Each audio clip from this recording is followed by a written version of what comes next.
reckon that Beetle's got a noisier engine than this has.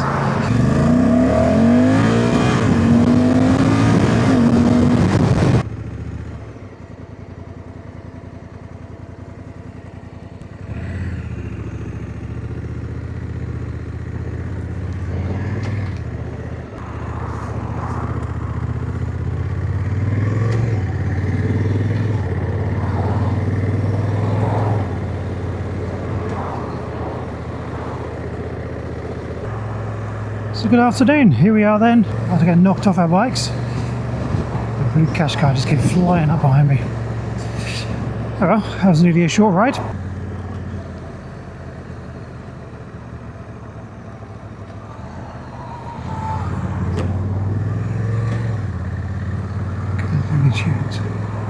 So here we are then on a very warm Saturday afternoon in central Manchester.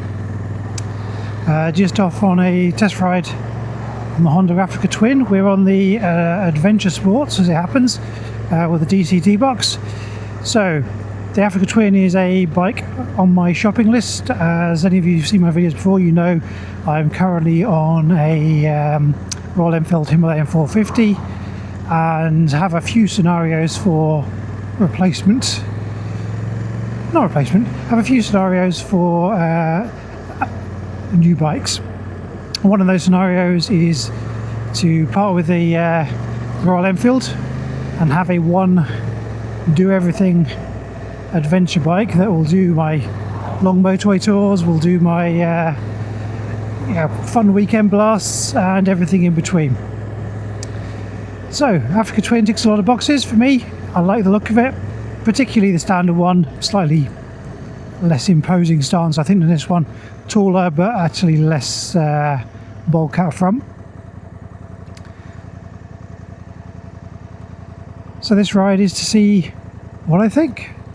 Would I buy one? How does it compare to the Himalayan? And will it still be on the shortlist?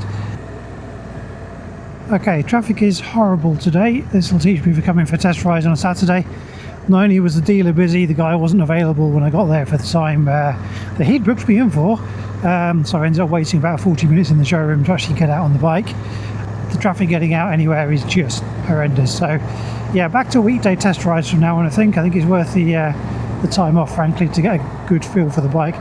But because of that, the first thing I'm going to do, head down the motorways to try and get away from some of this.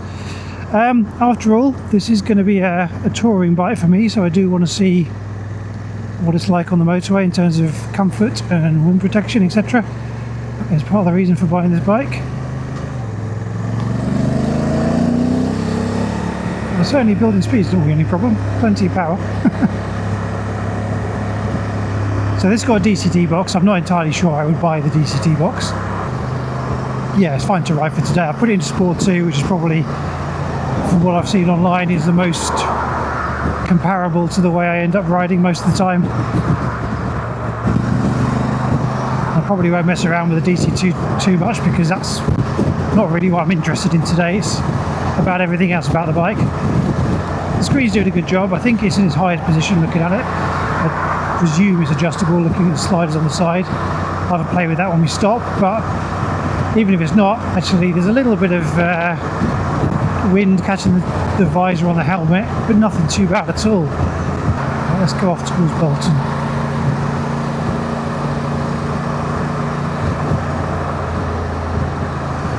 And for speed cameras. Comfort wise, right, the seat for me isn't great. Actually didn't have any problem swinging a leg over this. I'm 6'3", so the height wasn't an issue at all.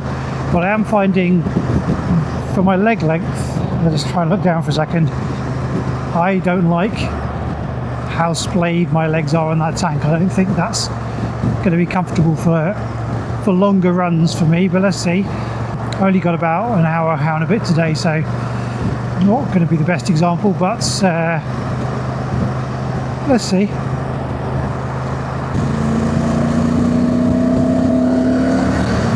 Rolls on nicely. I do find it peculiar not having the clutch. I must admit it would take me a while. It's strange because I drive automatic cars, And I've ridden bikes with quick shifters, but for the last few months I've been on that Himalayan, and yeah, muscle memory. You want to go for the clutch all the time, don't you?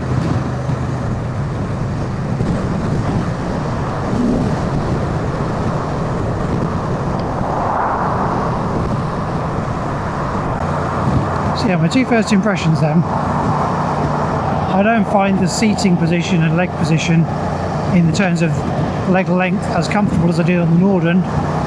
However, my legs don't feel as high as I did on the Norden, so there's a little bit of balance there. And say I think maybe the standard Africa Twin actually is a little bit narrower than this. I'll sit on the one at the showroom and check. This tank does feel enormous. So yeah, quite an imposing thing. I think you're probably looking through the screen, through the camera. I'm looking just over it, which is fine for me, so I don't like looking through the screen particularly. So that's where this does score a little bit over the Norden, because I would much rather look over than through. But there is more bounce and general jitter to this, so I don't think the suspension has modes. This is an electronic suspension bike. I don't know, I mean, somebody maybe will tell me in the comments they didn't spend any time going through any of the settings, looking at the user interface. It's not the most intuitive, is it? So let's, I know full well, obviously, that whole switch block and everything's on that screen. You will get used to. If you're riding this as your daily, you work your way around it and then it's fine. But for me, just climbing on this, to know how to do any of that is quite daunting. I know I can change the modes with the up and down, so I may have a look if one of the other modes changes that squishiness. In fact, let's find Tour. There we go, Tour. You'd expect Tour would be set up for Motorway, so let's go with that. As you see, I did manage to connect my phone. I was trying to get a sat nav on here. I thought there was a kind of an Apple CarPlay type solution within this, but it doesn't seem to be, all that I can find anyway.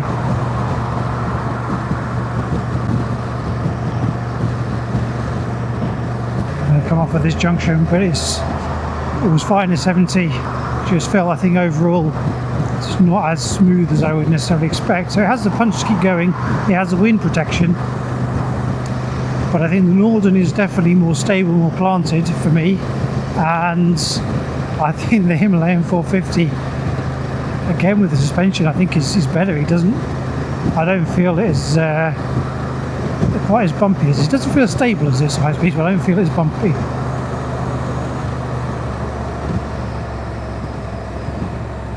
About the rest of the ergonomics then, so comfort wise, yeah, not particularly happy with that seat. It feels quite firm. I don't feel like I have quite enough leg length before the tank juts out, so for me it's a little bit on the uncomfortable side. Seat feels quite low. Maybe this isn't a low position, I'm not sure. But the rest of the ergonomics are fine. It's nice, as you would expect for a bike like this. Bolt upright, nice stretch to the bars. The bars are lovely and wide. You feel in good control. And yeah, I quite like the appearance of the bars. Nice gold bar.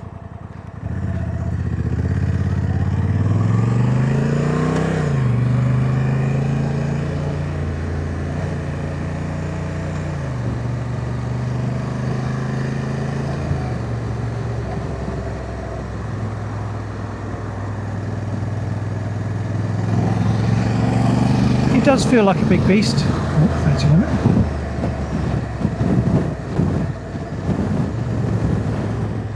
Let's go back up to urban because I can actually see the speed better in urban.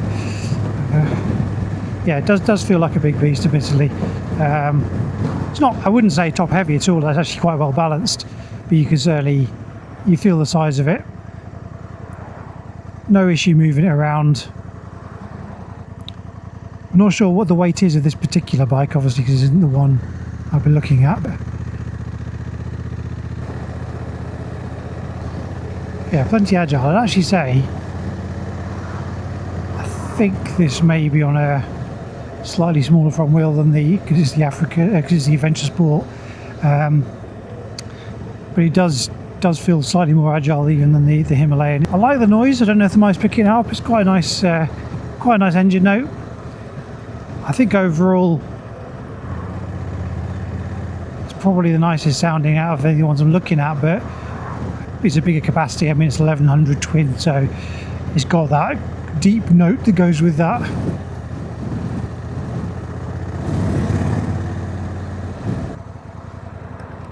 Yeah, that's in its highest position. So let's drop that down to a lower position and see.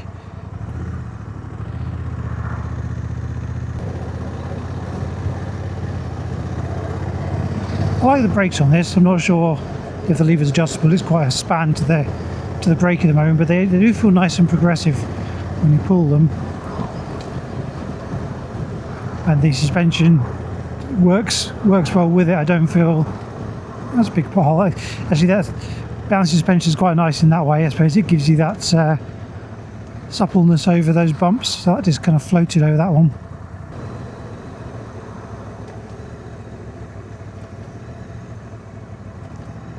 Find the clanking and the gear changes beneath me a little bit daunting, but yeah, doing everything's meant to do, I guess.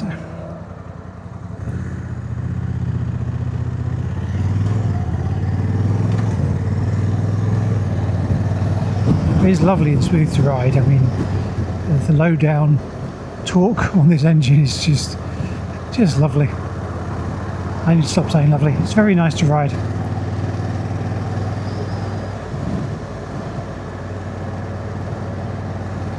Okay, switchgear, I know you'd get used to the switchgear blocks. I'm not going to complain about that. There's a lot of buttons, a lot of stuff going on. I think they could absolutely have done a better job packaging and designing that. But ultimately, who cares? You get used to using it, as you do with any bike. However, the position of that indicator is a real pig. It's just too close to obviously you've got the gear shift just beneath it, the horn just above it, and it's recessed.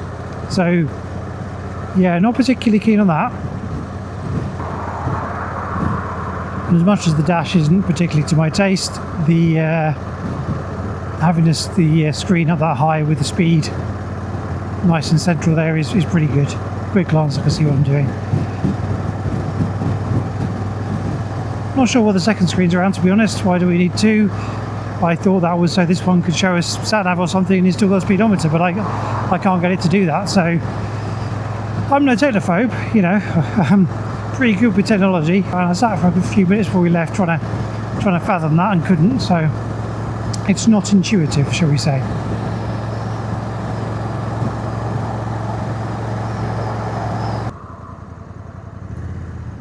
So low speed, even to have almost a standstill, is very easy to stay balanced and not put your feet down on this. Is very nice. Yeah, 4 miles an hour, 3, 2. That's very easy to stay balanced on. That's very nice. Visibility is good out those mirrors as well. They're nicely placed. They're not overly large either. I wouldn't feel like I wanted to get rid of those. That bit's good. I mean, the overall, one of the reasons I wanted to look at the Africa Twin is I love the look of it. I love the aggressive stance it has. It looks very, very nice. I think the paint jobs are okay. They're not my favourite. I would go for probably the white, blue and red, because it looks quite striking. But the paint job looks nice. Not so keen on the big view through down the forks.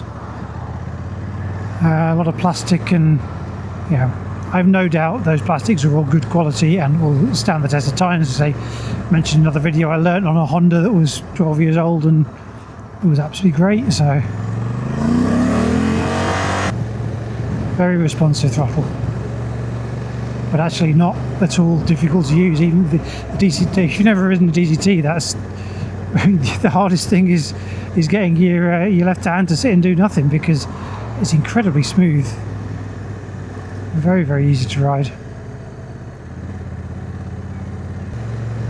A little bit more aggressive coming off the throttle, but I think that's probably more to do with the DCT and the gearing. As you roll off, you have to do it more gently, otherwise it does kind of clonk out a little bit faster. I think I was expecting it to feel more spacious than it does, definitely. that legs. But I said the same thing on the Norden. Maybe the Himalayan is just very good on that point. It's a nice spacious position for a tall rider.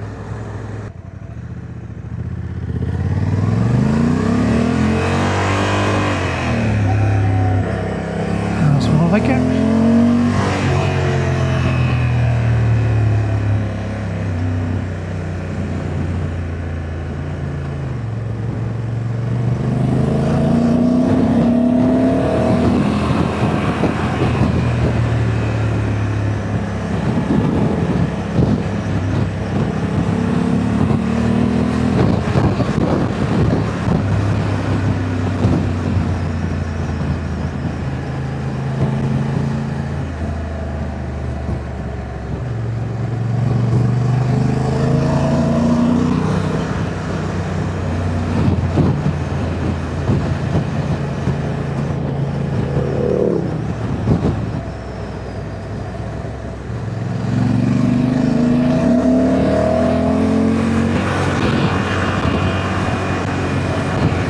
It certainly picks up and goes.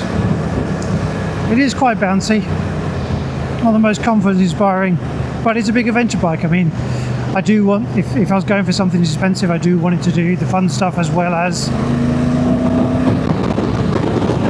the practical stuff and the touring, and I'm sure this will do it. It's very nice. This just kind of takes a bit of getting used to, I think, in terms of the shifting something of this size around and feeling confident is going to go where you put it. But I think it will. Even on this kind of first little ride on it, it doesn't feel bad at all. Very nice.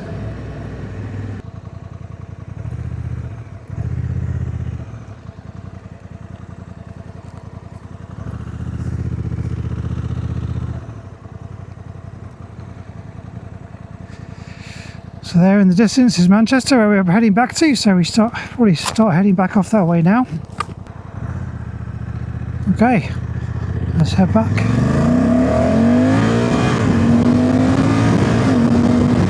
Well, yeah, I think this could hustle far quicker than I need. Good fun though. Yeah, nicely balanced. Feels very happy going at that speed. I think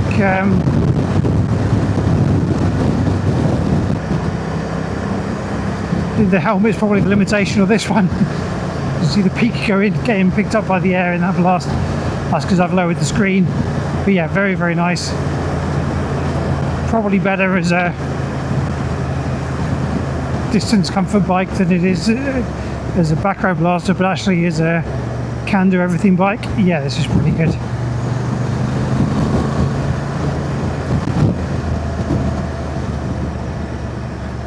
Has a presence, definitely.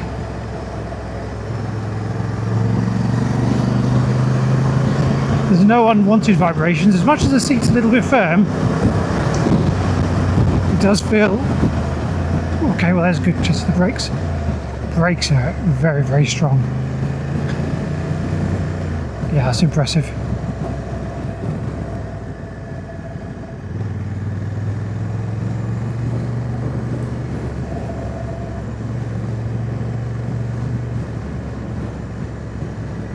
Bars have a little bit of flex as you pull hard on the brake. Feel like you're pushing forward, but actually, yeah, that's very, very good brakes. I presume on this, to most Hondas they're linked, so if you whack on the front too hard, it's going to pull back as well for you. Yeah, nicely balanced, nice linear brakes. Say as the throttle's good, beautifully smooth to ride, smoothly. It's a little bit of a, I think, adjustment period to the DCT, or there would be for me anyway, because just learning when it's going to kick down or kick up. I know you can put it into manual and completely control it that way, or even through a foot pedal, but yeah, when you open the throttle there, even in Sport 2, it didn't change down and then go, it kind of started to go and then change down, which surprised me a little bit.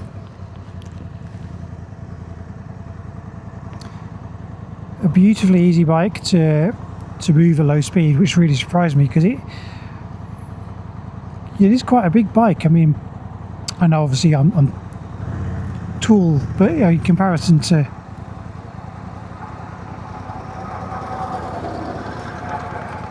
that's a bit special, isn't it?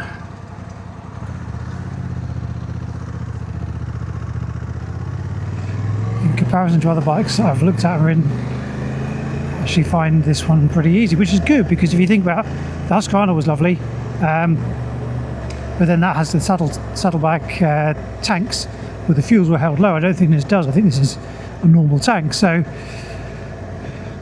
I was kind of thinking it'd be a bit more top heavy than it is, so that's very good. So rolling on the throttle, lovely and smooth. Rolling off the throttle, not so much, but not bad. Just my ham-fisted riding, so would certainly get used to that. And on the motorway it was fine, as I didn't think it was as plastered as the Norden, but very nice. Sounds good, like that engine, got plenty of character to it, which is what I want. If I am going to go for a one-size-fits-all bike, it's got to tick every box, and that includes liking the look of it, which is why this bike's on the list, because I do like that aggressive look, liking the sound of it and liking the way it rides. So yeah, I do like the burble on this a bit more than I do on the on my old R1250. I think it's got a nicer sound to it than the Boxer. I'll probably get lynched for saying that, but that's just my opinion. So obviously very short test ride, the delay in the showroom, and then not being able to set up any kind of sat-nav equipment as I'd expected to. I didn't bring the clamp with me. I normally would, but it wouldn't help me anyway, because they've got a quad lock one on this, so I wouldn't be able to put my bar clamp on. So not the best experience with in terms of the dealer. I only phoned them yesterday, but everything seemed fine for today, and a little bit frustrating to not have that. It wasn't ready to go, it wasn't even outside. They had to go and dig it out and get it ready to go, and then to have somebody not know how the TFT system works as one of the salespeople, didn't find that great. He wasn't keen on the idea of me using any kind of nav either. I mean, it's like, well, I'd rather you looking at the road ahead. So I understand that, but actually I need to know where I'm going as well. It's not an area that I live in, so, you know, bit of give and take. So yeah, not the best experience. However, it's been a useful one. I will definitely sit on the standard bike in the showroom, but I do think overall this probably isn't the bike for me. DCT or non-DCT, fine. Even the manual one of this with the standard suspension is not going to be as significantly different, as it's going to charm me in a different way.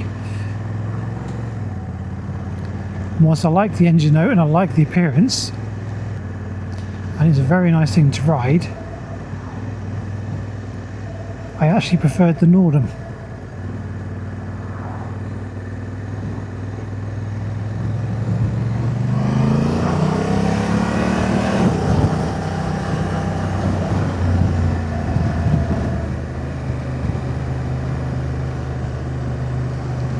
And I felt that handled equally nicely, but actually it was a little bit smoother and a little bit more stable on the motorway for me as well. Didn't like the brakes and suspension as much, which you'll see in the review, but overall that was probably the preferable bike for me, which is curious. I think the thing for me with this one, as well as the not really getting that kind of immediate love for it, is the position just isn't comfortable enough for me. I am not happy set with my legs as they are right now, and I can't cut my legs off, so you know, that seals that deal, doesn't it? Now there is an argument that maybe I shouldn't have been looking at this bike anyway. If you consider I'm looking at the Norden 800 or 900cc one, I'm going to look at the Triumph 900. Actually, maybe the Transalp is the more appropriate bike for me to be looking at. So maybe I'll have a sit on that in the showroom as well if I go back in time. So yeah, I wouldn't think of today's ride as a review, because I really haven't given this bike a fair ride. I haven't kind of shown you around the specs or anything like that. This is really just you coming with me for a test ride today to see what I think of it. And yes, I like it. No, I don't love it. No, I don't think it'll be on my short list of bikes to buy now. no major complaints, but just no major loves either. I think it's a very competent machine, and if I only needed kind of motorway commuter, mile muncher, and the tank was thinner on the other bike, I might be more tempted. But as it is with this one, yeah, just not for me, I don't think. You know, it's a Honda. The build quality, reliability, I wouldn't even question. I like the overall look and fit and finish. Say there's a lot of plastics, but overall very good.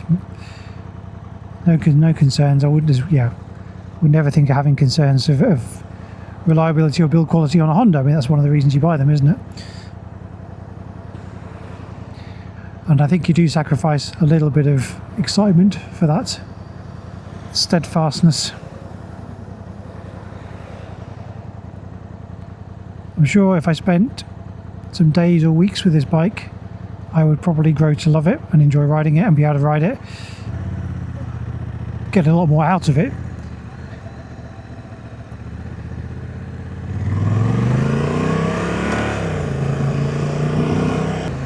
I have to say, the Himalayan's doing a great job, and I may make some tweaks to that in terms of cruise control, as we talked about before, and possibly different screens and things to help improve that a bit. But it is doing a great job, and it is making me think more and more that the answer is actually going to be to have a 2-bike garage, to have the Himalayan as the adventurer, and then have a second bike for some fun. And what the hell are you doing? Just last week or week before, I rode the Classic 650. Wasn't a bike I'd actually intended to test ride. I do like the look of it, but was actually riding it in the absence of a shotgun, and I'm a little bit smitten with that bike. That may well end up being something I come back to as well. So I just keep adding bikes to the list and don't really exclude any. So it's actually quite nice for once to ride this and not get the feel for it that I want to buy it. Oh, okay, I am in Sport 2, so I'll give you that. It's a little bit twitchy on the throttle there, but that's me, not the bike, I think.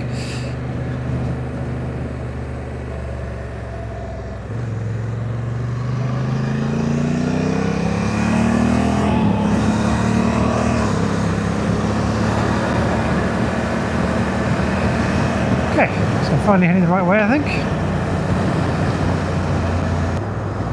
And I suppose it's a big lump, but it generates quite a lot of heat. I can feel my ankles getting warm. And how we're kind of moving along, that hot air is kind of dispersing up my legs, which isn't the best, but I guess it'll cool down. I mean, I'm not going to complain if the end result of riding a whole load of other £15,000 bikes is that I go, no thanks very much, I'm going to keep my £5,000 Royal Enfield. Then that's a bit of a result, really, isn't it? Because it just shows how far that bike is punching above its weight. Don't get me wrong, it's not perfect, because it's kind of screaming at 70 miles an hour. I don't feel particularly comfortable running it for huge distances of that. It'd have to, bizarrely, I think some of it's gearbox noise. It quietens down at 80, apparently. I wouldn't know. And it's lovely to ride it kind of just below 70, so there's something in that window of 70 to 75 where it just makes a lot of noise. Even with earplugs in, it's quite noisy. So yeah, it has its faults. It's not perfect, but this also has its faults. I mean, okay, some of it may be down to the electronic suspension and me getting used to how the settings go, but I find it inconsistent over the bumps. One minute it's slightly firm, one minute it's slightly soft. I think I'd be more than happy with the standard suspension version, and that kind of seat position isn't perfect, isn't it? But I think because it's sculpted, and maybe it is a low one, I don't know, but it doesn't allow enough adjustability for me, which the Himalayan does. And you think, well, I know people much smaller than me can also go on the Himalayan and ride it comfortably, so therefore is that actually a more flexible bike?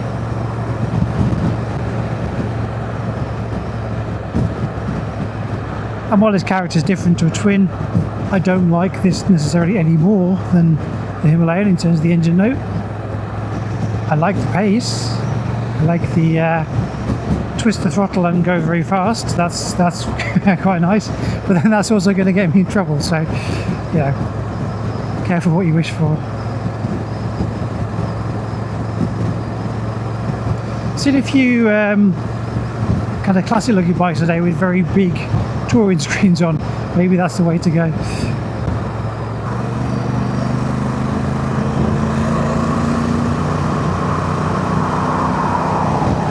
Actually no, this is a side and drive in urban mode.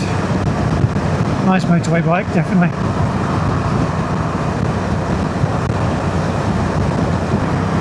But there is obviously plenty around you. That I suppose the advantage of that big tank is it gives you a bit more protection. The screen, plenty of I have to hold my hand up to the visor level to get the wind. So actually, with my other helmet on, I don't think this would be getting blasted at all, even in low position. So that's very good. And because you're up so high, you do feel very visible on this bike. I think that's where those bright colour schemes come in handy as well, isn't it? Definitely no one's going to miss you on this. So yeah, very relaxing thing to ride.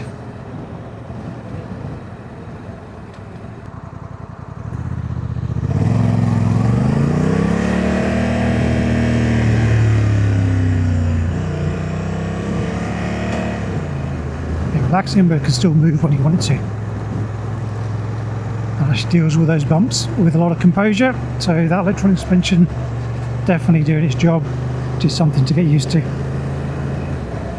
That's right, so gonna go and crawl back through the traffic down into the centre of Manchester now. I'm already 10 minutes late handing the bike back, so I will say goodbye. And if you've watched this, then thank you very much for watching, and I'll see you next time.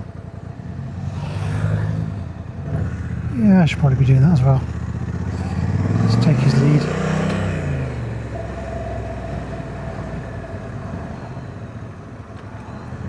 I think sometimes it just comes down to forgetting you're on a bike, you know.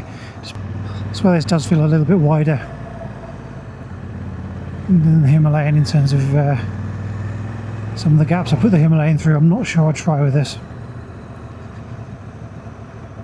Let me know what you think, whether you've got an Africa Twin, what you love about it, and if you're in the same situation as me, as you rode one and didn't choose one, why was that? What made you decide not to?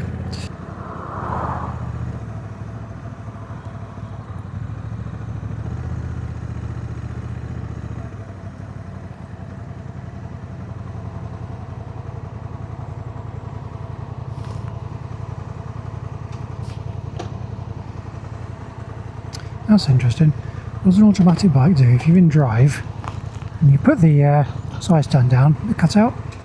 It does indeed. Very clever.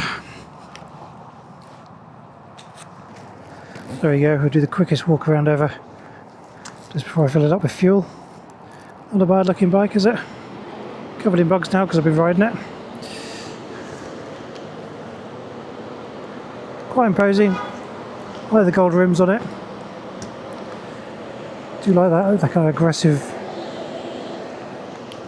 aggressive front end it has. Further standard one to the Adventure Twin, to the Adventure Sport, definitely.